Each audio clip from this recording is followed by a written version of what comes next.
Welcome back to QRepubliC. Today is June 15th, 2021, Tuesday. Our news highlights for today: European markets head for higher open ahead of Fed meeting. European stocks are expected to open in positive territory on Tuesday as investors await the start of the US Federal Reserve's latest monetary policy meeting. This positive start expected in Europe diverges from more mixed sentiment elsewhere overnight. US stock index futures are flat as investors await in Federal Reserve's two-day policy meeting, which starts on Tuesday, a focal point for the markets this week. The central bank is not expected to take any action. However, commentary on interest rates, inflation, and the economy could drive market moves, and there will be close attention to comments on the Fed's eventual tapering plans. In other news, index stays above 6,900 on last-minute buying. The PSEi reversed its losses on market on close buying. The local market was trading in the negative territory for most of the session, but losses were erased on last-minute buying. Net foreign buying persisted with 119 million pesos excluding block sales, while value turnover was 6.32 billion according to AB Capital.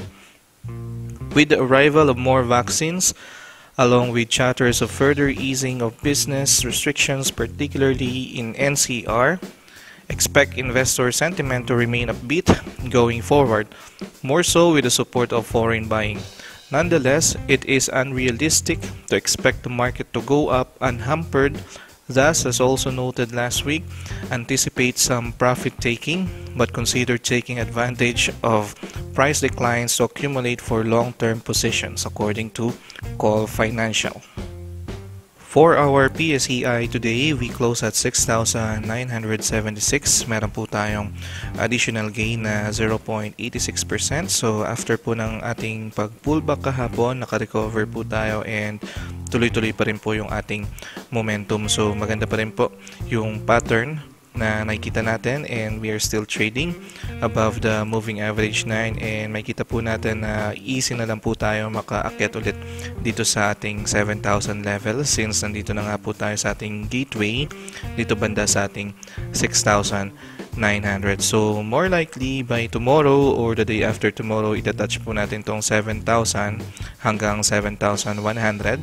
And then we will see kung pullback lang po ba yung mangyayari or magkakaroon tayo ng correction dito sa ating market. Sa ngayon po, ang ating mga indicators more on good momentum, especially dito sa ating RSI indicator. So nasa overbought area po tayo. Silipin po natin itong si PSEi sa kanyang monthly time frame.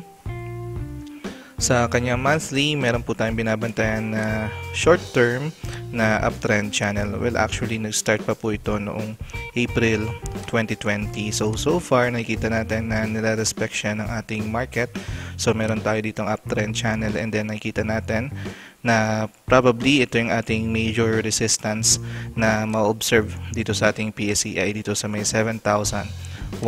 So, normally, kapag correction yung tinitingnan natin, at least 10% yung pwedeng ibaba ng ating market. So kung sakali man magkakaroon tayo ng correction, ang tinitingnan natin na ibababa ng ating market is at least 6,400. Pero hopefully pullback lang po yung ibaba ng ating market para kahit at least dito lang tayo sa 6,700 kasi may momentum pa tayo nakikita sa kanya, and pasok pa rin tayo dito sa ating uptrend channel. So ayan yung ating babantayan once na i-reach na natin itong 7,100.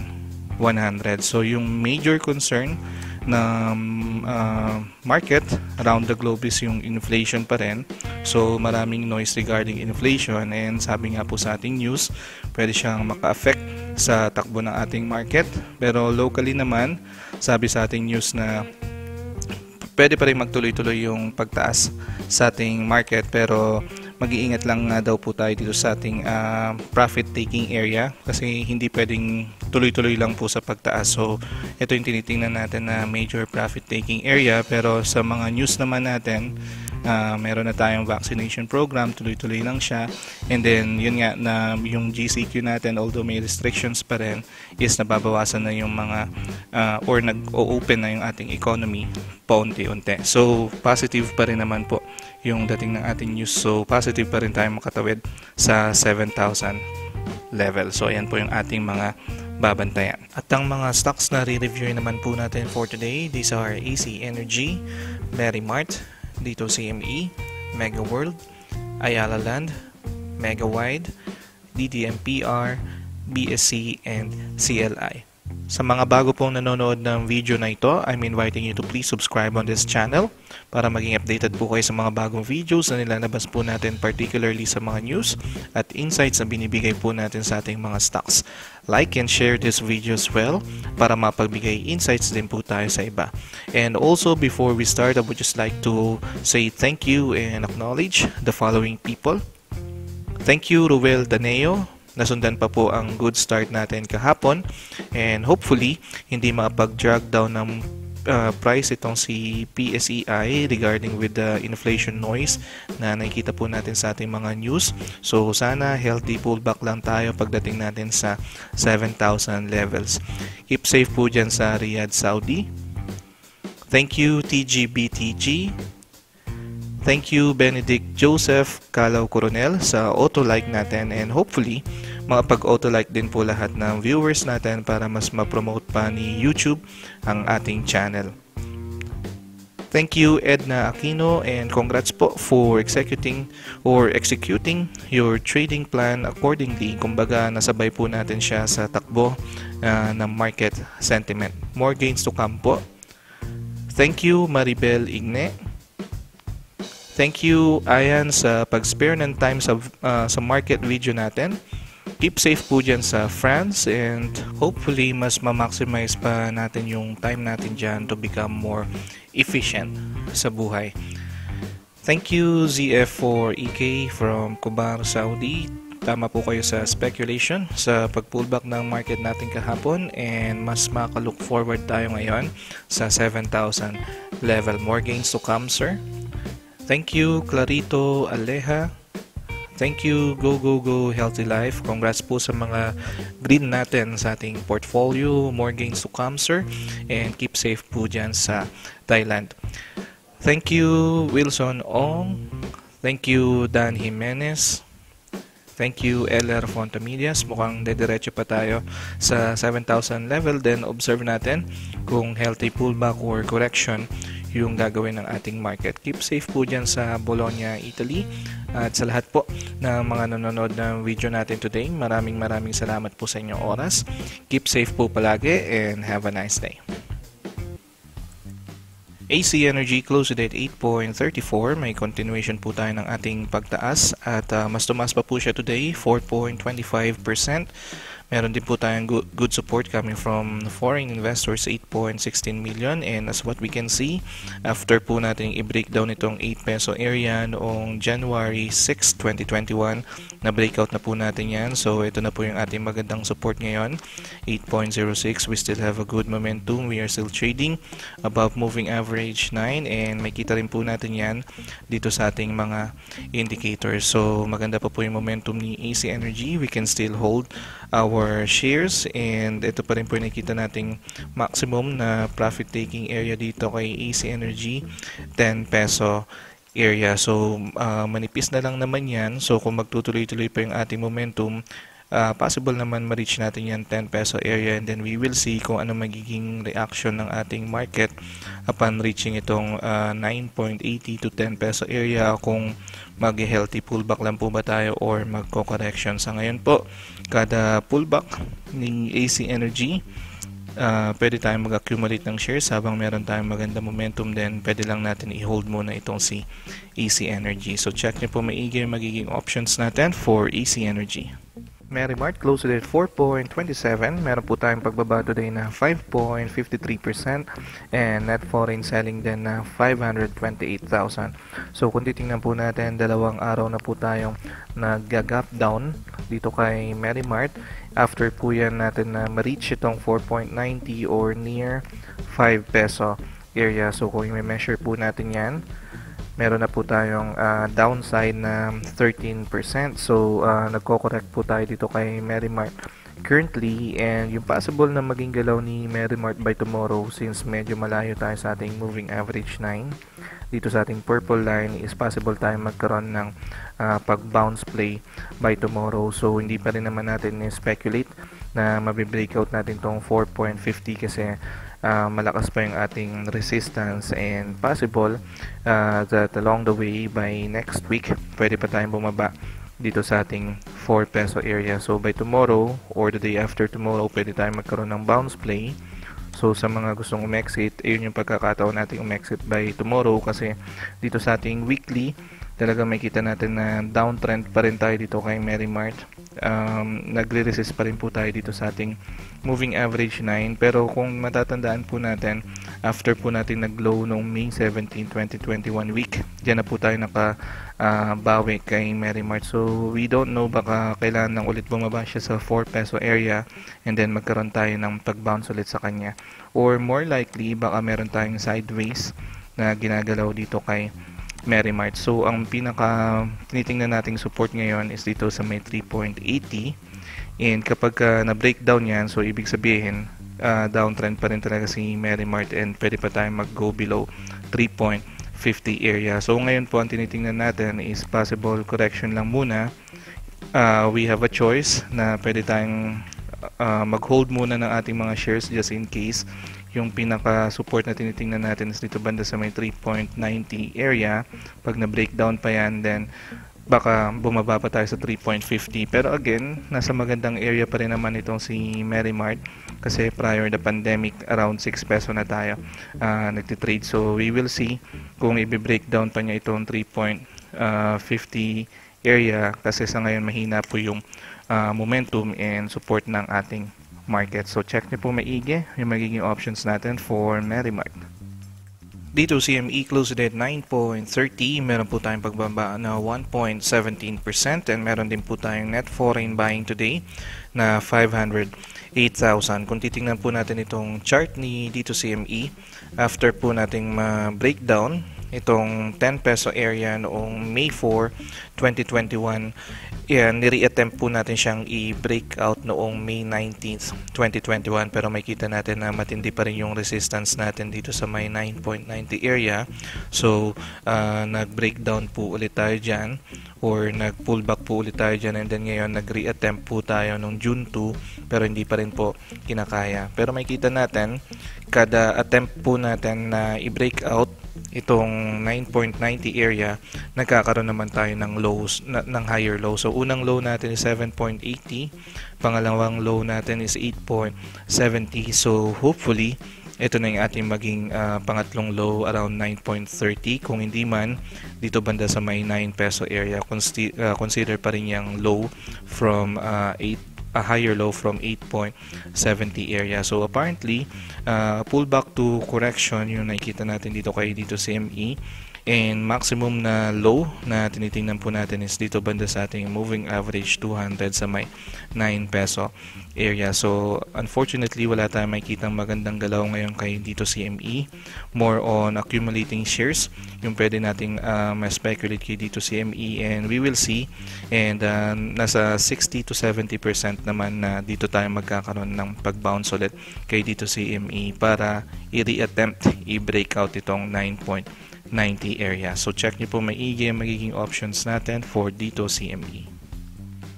Mega World closed at 3.28. Meron po tayong pagtaas na 1.23%, and wala pa rin po tayong support coming from the foreign investors. So again, kung check po natin itong ating net foreign indicator, wala po tayong makitang support coming from the foreign investors. Pero despite that, may kita po natin na gumagawa tayo ngayon ng ating second base ng uptrend channel. So natapos po natin itong first base natin ng uptrend channel noong May 27th, And then ngayon meron po tayong panibago continuation po niya from May 28 and nakatawid na po tayo ngayon dito sa ating 3.30 level. So ayan na po yung tinitingnan nating bagong support ngayon.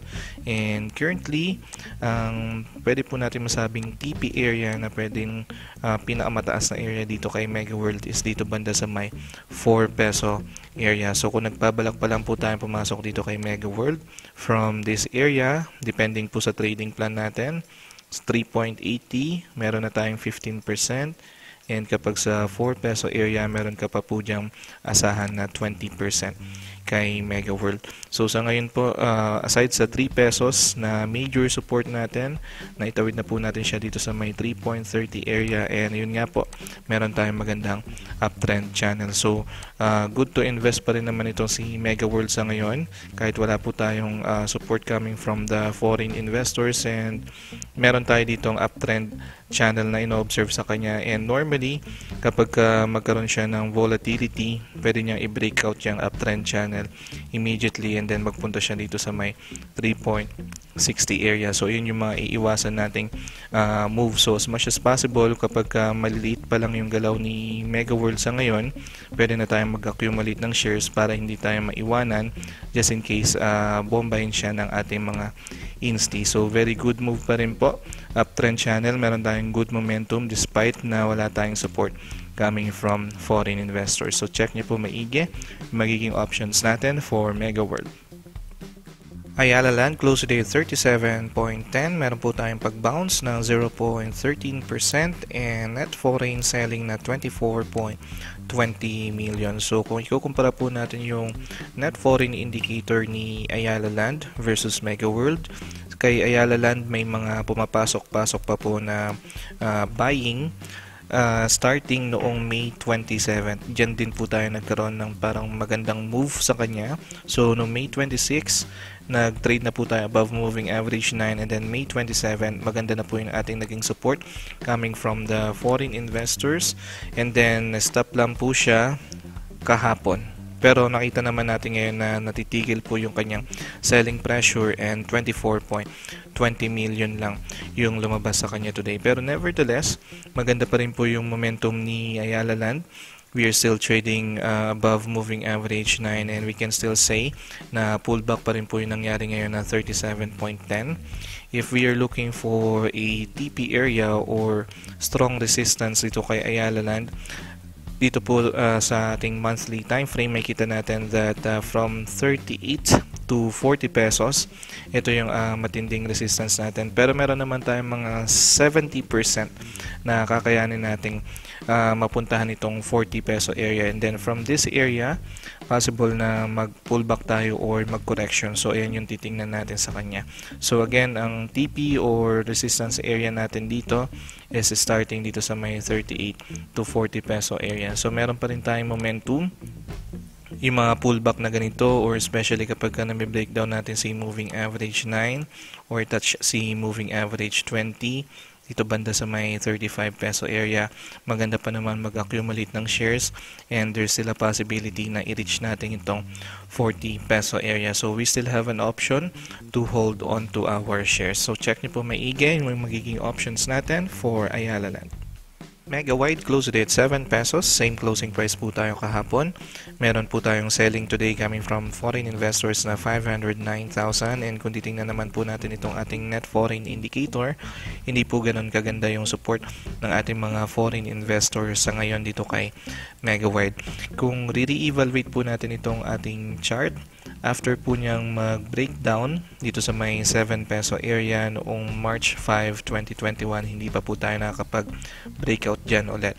So, nire-attempt po natin i-breakout yung area na yan sa may 7 peso area noong April 15, pero still failed. And yung low po natin noong March 2021 is naging kaparehas po ng low natin noong May 2021 dito banda sa may 6 peso area. So, more likely, maka-experience pa rin po tayo dito ng ating matinding resistance dito sa may 7 peso area. and possible na gayahin niya po yung kanyang naging move dito noong March pati na rin noong May 2021. So be very careful lang po kung binabantayan natin itong si MWIDE. Sa ngayon, iwasan po muna natin yung pagbili dito sa may 7 peso area. Malakas yung ating resistance dyan and wala tayong masyadong support coming from the market, so more likely magre-resist tayo dyan and then magko-correct hanggang dito sa banda sa may 6 peso area. So yung safe side natin na nakikita dito kay MWIDE is still yung same low na na-observe natin last March and May dito banda sa may 6 peso area, and high risk pa rin po dito banda sa may 7 peso area. So check nyo po maigi magiging options natin for MWIDE.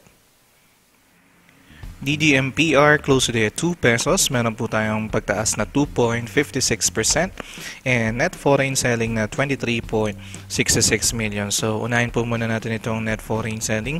So dito po kay DDMPR, unfortunately wala po muna tayong asahan na support coming from the foreign investors. So agaya rin kay MegaWorld, pati na rin kay Ayala Land. So sa ating mga property sectors, hindi pa po ganun kaganda yung support ng ating mga foreign investors. However, pwede naman po natin basahin yung chart and then tingnan po natin yung kanilang mga momentum. So, kagaya po dito kay DDMPR, kung check po natin ng kanyang stochastics, especially dito kay RSI indicator, ngayon lang po tayo nagkaroon ng ganitong kataas na level 56 dito kay DDMPR. So, definitely may confirmed momentum po tayo. And yung na-observe nga po natin dito kay DDMPR nung nakaraan, pinagtitibay na po ng market itong ating 1.90 area. So kung titingnan po natin siya dito sa ating monthly time frame, looks like na 2 months tayong nag-hold dito sa 1.92, almost 2 months. And then ngayon po is nagkakaroon na tayo ng pag-bounce dito kay DDMPR. So yung first na tinitingnan natin na pwedeng magkaroon tayo ng strong resistances dito banda sa may 2.07 to 2.10 area. So nasa magandang area or maagang area pa naman tayo, dahil from this area pwede tayong umakyat pa dito sa may 2.40 area, yung ating pinaka naging mataas, pero hindi naman siya immediate. So akitin po natin siya paunti-unti. So sa ngayon po, meron siyang momentum. Nag-start yung ating momentum since pwede natin sabihin nung June 11, 2021 nung nagtitrade na po tayo above moving average na yun. So ngayon, more on accumulation of shares yung pwede natin gawin, especially pagka nagpo-pullback tayo. So yung ating support ngayon is 1.90 or 2 peso area. Probably by tomorrow, pwede po tayo makapag-breakout dito sa 2 pesos, or kung mag-pullback man tayo, dito po banda yan sa may 1.90 area. So pwede natin samantalahin yung pagkuha ng shares, and mapapansin din natin na medyo nag-ascend itong ating volume. So sa ngayon po may confirmed momentum tayo. We will see kung kailan siya mawawala ng momentum, kung pagdating ba dito sa 2.10 or dito pa banda sa may 2.20 area, or yung kagaya nga po ng chinek natin dito banda sa may 2.10, kasi ito yung meeting point ni April pati na rin ni May kung saan tayo nag-resist sa kanya. So check niyo po maigi magiging options natin for DDMPR. PSEi closed today at 0.78, same closing price po tayo kahapon, and meron pa rin po tayo ditong net foreign selling na 132,000 today, and unfortunately wala po tayong makitang support coming from the foreign investors, especially for this time simula po noong June 8 hanggang June 11. So makikita natin yung grabe talaga yung selling na nangyari dito kay PSEi. At least for the last 2 days, medyo na-control naman siya, kaya lang bumalik po ulit tayo dito sa ating net foreign selling. And kung titingnan naman po natin itong chart ni PSEi, medyo may pa-sideways po tayo nakikita sa kanya. So simula po nung breakdown natin itong 0.86 area natin noong May 4, 2021, hindi na po ulit tayo nakapag-breakout dyan. So meron tayo ditong pag-reattempt noong June 2, and then consider na rin natin tong June 7, pero malakas pa rin po talaga yung resistance, and then bumaba po ulit tayo dito. So maganda naman po sa ginagawa ng ating market kahit papano is pinagtitibay po natin tong 0.77 area or dito banda sa may 0.72. So nonetheless, hindi na po tayo nagbe-breakdown pa dito sa may 0.70 area. So sa ngayon po, meron tayong malaking sideways na nakikita sa kanya. So more on bounce play din yung pwede nating ma-speculate. So since for 2 days or for 3 days now, na-maintain natin itong 0.76. So more likely in the coming trading days, pwede ulit tayong umangat dito banda sa may 0.84. Pero mukhang magiging sideways lang po yung datingan natin. So tingnan po natin siya dito sa ating weekly time frame. So dito natin siya mas makita yung pagko-consolidate ng market dito kay PSEi from this low 0.72 hanggang 0.86. So ang pwede po nating isama sa ating trading plan dito is kung nag-accumulate tayo ng shares, iwasan lang po muna natin yung pagbili dito sa may 0.86, or pwede na tayo mag-start umiwas sa kanya from 0.82 hanggang 0.86, and then yung tamang accumulation area natin is kapag natatouch nitong 0.77 or lower, habang mahina pa yung ating momentum and habang wala tayong makitang support coming from our foreign investors. So generally matamlay yung momentum. We are trading below the moving average 9 and meron po tayong sideways area na na-observe sa kanya. So check niyo po maigi yung magiging options natin for BSC. CLI closed at 4 pesos. Meron po tayong gain na 22.70% and meron din po tayong buying ng foreign investors natin for 4.67 million. Kung i-check po natin itong ating net foreign indicator, nag-start pa po sila since May 28, 2021. So marami pong nag-invest or nag-i-invest dito kay CLI. So yung closing price natin kahapon is around 3.25. Ayan na po yung adjusted price natin for this 123% stock dividend. So ang possible na mangyari by tomorrow dito kay CLI, although meron tayong magandang support coming from the foreign investors, pero sa mga humabol po sa or bumili ng mga shares kahapon, and if I'm not mistaken, nag-close tayo around 7.20 area versus the closing price natin ngayon na 4 pesos. So definitely loss po talaga yung may kita sa ating portfolio. So sa mga hindi pa po nakaka-exit dito kay CLI, possible na masundan pa po or mag-exit sila by tomorrow or the day after tomorrow. So apparently, nakita natin na 4 pesos today, possible po siyang bumaba pa in the coming trading days. So titingnan po natin yan dito sa ating mga key levels per hour Fibonacci retracement using this candlestick alone, and then we will see kung saan tayo magko-consolidate or magiging matibay yung ating support. So sa ngayon, iwas po muna tayo sa pagbili ng shares dito kay CLI kasi medyo hindi pa siya stable. So check niyo po maigi yung magiging options natin for CLI. Apollo Global closed at 0.1920. Meron po tayong gain na 7.87%. Meron din po tayong net foreign buying today na 309,000. So ngayon po itong si Apollo Global is nandito banda sa ating 0.19 area. So meron po tayo ditong binax out na area na simula po noong May 12, 2021 nung breakdown po natin itong 0.19. Hindi pa po ulit tayo nakapag-breakout dyan. So nagkaroon po tayo ng attempt dito noong May 20 pero nag-pullback pa rin po tayo, and then yung second or yung next attempt natin June 3rd, hindi pa rin po kinaya, and then nag-pullback pa rin po tayo, and then ngayon nagre-re-attempt po ulit tayong i-breakout itong 0.19 area. So ang masasabi po natin dito sa area na to is high risk area pa rin po yan, although nakita natin na medyo slightly breakout na po itong 0.19. Kaya lang kung wala naman tayong accumulated shares dito banda sa may 0.17 and nagdagdag tayo today, medyo high risk po yan kasi may possibility na mag-pullback pa rin po tayo by tomorrow. So we will see kung mag-i-slight pullback lang po ba tayo or correction ulit heading towards down ulit dito sa may 0.1780 in the coming trading day. So by tomorrow at least meron tayong initial na result kung magkakaroon tayo ng ganitong klaseng candlestick na ginawa natin noong June 4th. So definitely malakas pa rin po yung ating resistance dito sa may 0.19 area. So sa ngayon po sa mga wala pang hawak na shares kaya Apollo Global, observe nyo po muna siya, and then iwasan po muna natin yung mag-accumulate ng shares dito sa area ng 0.19. So check nyo po maigi magiging options natin for Apollo Global.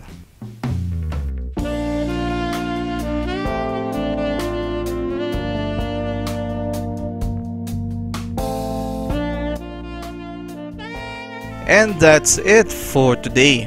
Kung nagustuhan niyo po itong video na ito, please don't forget to like it and share it as well para mapagbigay insights din po tayo sa iba.